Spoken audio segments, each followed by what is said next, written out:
اعوذ باللہ من الشیطان الرجیم بسم اللہ الرحمن الرحیم فقرؤوا ما تیسر من القرآن۔ پروردگار عالم قرآن مجید میں تمام انسانوں کو یہ حکم فرما رہا ہے کہ فقرؤوا ما تیسر من القرآن، جس قدر ممکن ہو قرآن کی تلاوت کرے اور قرآن پڑھے۔ یہاں پر امر کا صیغہ ہے اور تمام انسانوں کے لیے ایک دستور الہی ہے۔ قرآن پڑھنا ایک دستور الہی ہے، اور اس حکم کے دینے کے بعد خداوند عالم تین مضطر گروہوں کا تذکرہ فرماتا ہے۔ ایک حکم کلی ہے تمام انسانوں کے لیے، اس کے بعد فرمایا علم ان سیکون منکم مرضى وآخرون یضربون فی الارض یبتغون من فضل اللہ وآخرون یقاتلون فی سبیل اللہ۔ پہلا حکم عمومی ہے تمام انسانوں کے لیے، تمام مومنین کے لیے، تمام مسلمین کے لیے قرآن پڑھنے کا ہے، چونکہ جب قرآن پڑھے گا تو قرآن کے ہم قریب جا سکیں گے، اور جو پیغام الہی ہے اور جو ہدف الہی ہے اس پیغام اور ہدف الہی تک ہم قرآن کی قرأت کے ذریعے، قرآن پڑھنے کے وسیلے سے ہم اس ہدف الہی تک جا سکیں گے اور پیغام الہی کو لے سکیں گے۔ اس کے بعد تین گروہوں کو تذکرہ کیا۔ پہلا گروہ وہ گروہ ہے کہ خدا فرما رہا ہے علم ان سیکون منکم مرضى، خدا جانتا ہے۔ البتہ یہاں پر خدا نے جان لیا، یا اس کا یہ معنی نہیں ہے کہ پہلے خدا معاذ اللہ جاہل ہو اس کے بعد جانا ہو، نہیں، بلکہ دراصل یہ ہمیں اطمینان دلانے کے لیے ہے، یہ ہمارے لیے اس کام کے اعتبار کو اور معیار کو بڑھانے کے لیے ہے کہ تمہارے ہر مخفی اور ظاہری، تمہارے پوشیدہ اور تمہارے ظاہری تمام امور سے پروردگار واقف ہے۔ اسی وجہ سے پروردگار نے فرمایا کہ قرآن پڑھو، یہ ایک دستور عمومی ہے، لیکن اس کے بعد ممکن ہے تم میں سے کوئی مریض ہو جائے، تو جب مریض ہو جائے تو مریض کی حالت ابتر ہوتی ہے۔ مریض کھانا پینا اور تقریباً ہم معاشرے میں دیکھتے ہیں کہ مریض دنیا کی ہر لذت سے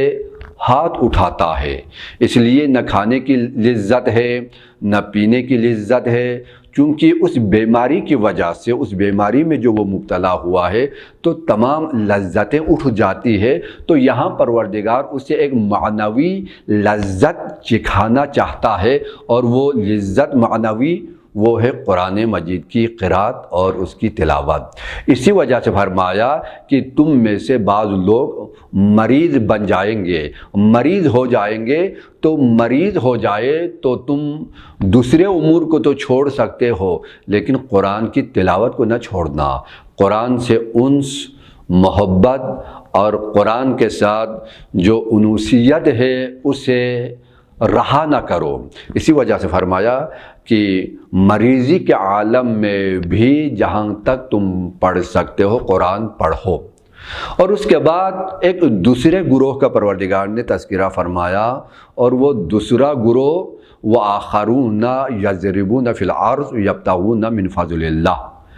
اب دوسرا گروہ تاجروں کا ہے، مسافرین کا ہے، تجارت کرنے والے لوگوں کا ہے، یا جو زائرین ہے، جو مختلف امور کے لیے اپنے گھروں سے، اپنے محلات سے، اپنے شہروں سے نکلتے ہیں، تو پروردگار عالم نے ان کا خاص تذکرہ کیا کہ جب تم مسافرت میں بھی ہو، حالت اضطرار میں بھی ہو،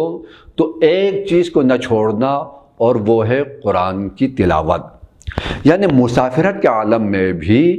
جس قدر ممکن ہو قرآن کی تلاوت کرے۔ اور تیسرا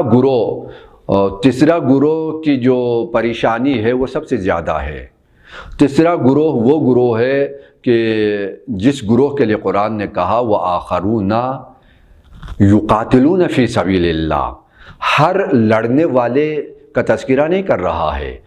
بلکہ اس گروہ کا تذکرہ کر رہا ہے کہ جو فی سبیل اللہ، جو اللہ کی راہ میں، جو سبیل اللہ میں لڑ رہا ہے۔ تو جو گروہ سبیل اللہ میں لڑ رہا ہے، تو سبیل اللہ میں لڑنے والا، اب انسان اگر کسی سے لڑے تو لڑائی کے وقت تو وہ انسان اپنا نام بھی بھول جاتا ہے، لیکن یہاں پروردگار عالم اس کے ہاتھ کو تھام رہا ہے۔ پروردگار اس میدان میں گرنے والے کو گرنے نہیں دے رہا ہے، بلکہ اس کو قرآن کا وسیلہ اور قرآن سے تمسک اور قرآن کی تلاوت کرنے کا دستور دے رہا ہے، اور فرما رہا ہے فَقْرَؤُوا مَا تَيَسَّرَ مِنْهُ، قرآن سے جس قدر ممکن ہو تم قرآن کی قرأت کرو اور قرآن پڑھو۔ تو یہاں پر دراصل پروردگار عالم تین مضطر اور پریشان گروہوں کا خاص تذکرہ کیا، چونکہ یہ تین وہ گروہ ہے کہ جو ممکن ہے بہت ساری چیزوں کو چھوڑ دے، چونکہ حالت اضطرار میں ہوتے ہیں، ان کو جلدی ہوتی ہے، تو پروردگار عالم نے ان کے اس مزاج کو سامنے رکھ کر فرمایا کہ حالت اضطرار میں بھی قرآن نہ چھوڑنا۔